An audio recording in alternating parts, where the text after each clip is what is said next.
Okay, coffee friends, look at this disaster. From a sour shot that'll make you pucker, to one so bitter it'll haunt your dreams, to this, pure liquid gold.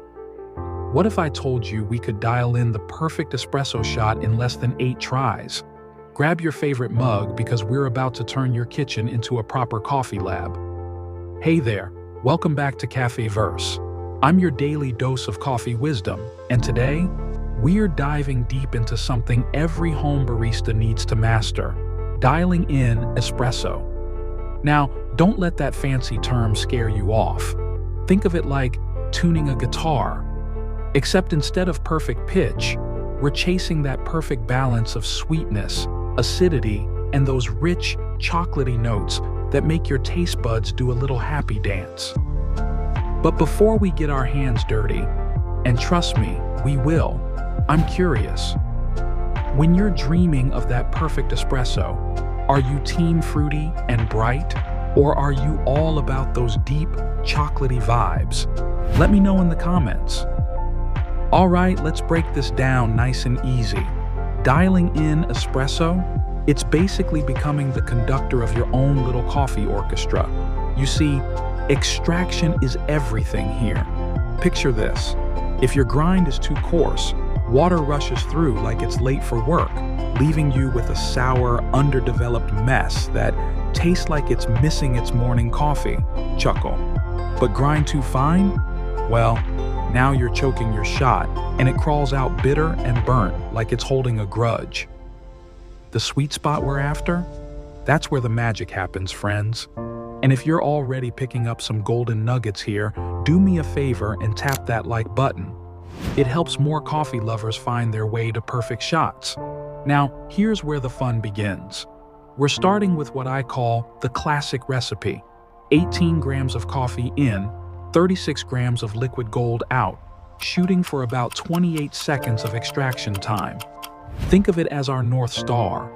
But here's the thing, I've deliberately set my grinder way too coarse. Why? Because sometimes you've got to fail spectacularly to succeed brilliantly. And there we have it, 12 seconds of pure disappointment. This shot is so sour, it's practically giving me lemon face. The acids are throwing a party, and sweetness? Well, sweetness wasn't even invited. Time for some detective work. One tiny adjustment finer on the grinder. And we're brewing shot number 2, still racing through at 20 seconds. But hey, we're making friends with progress here. Shot 3, now we're talking, 25 seconds. And suddenly, I'm tasting those beautiful chocolate notes dancing with just the right amount of brightness. It's like the difference between a rushed conversation and actually sitting down to chat with an old friend. Speaking of flavor preferences, I've got to know, are you team bright and berry, or do you lean into those deep, cozy cocoa vibes? Drop your coffee personality in the comments. Now, because I'm a glutton for punishment, and because science demands it, let's see what happens when we go completely off the rails. Super fine grind, heavy-handed tamp, the whole 9 yards. 38 agonizing seconds later, and this shot tastes like it's personally offended by my existence. Bitter, dry, basically everything you don't want in your morning cup. This, my friends, is what we call over-extraction, when your coffee decides to give you all of itself, including the parts you'd rather leave behind.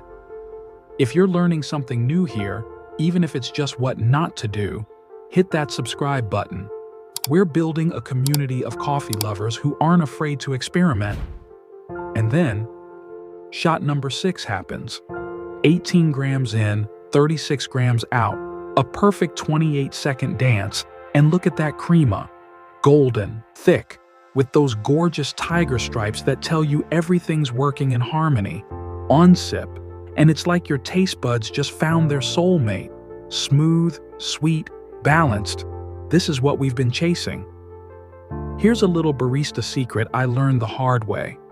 Only change one thing at a time. Grind size, dose, or yield. Pick your variable and stick with it. Think of it like debugging code, but way more delicious. You change everything at once, and you'll be playing espresso roulette forever. Now here's where a lot of home baristas get tripped up. And trust me, I've been there. You can nail your grind size perfectly, but if your puck prep is sloppy, game over. Think of it like this. You wouldn't build a house on a wonky foundation, right? Same deal here. Level those grounds like you're smoothing frosting on a cake. Tamp with intention, not aggression, and keep that basket cleaner than your favorite coffee mug. Fun little coffee fact for you. Espresso actually means pressed out in Italian.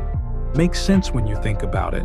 We're literally pressing 9 bars of pressure through our perfectly prepped puck. Pretty cool, right?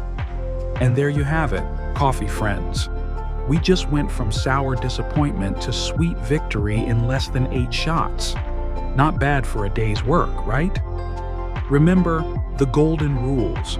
Start with your baseline recipe, change just one variable at a time, and find that perfect sweet spot between sour and bitter.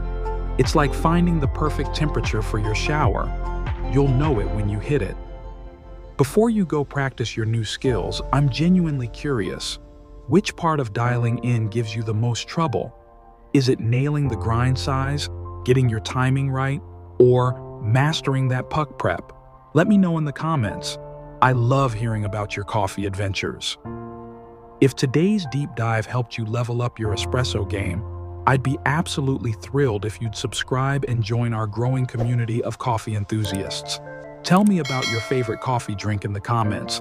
I read every single one. Until next time, keep experimenting, keep brewing, and most importantly, keep it delicious. Catch you in the next one.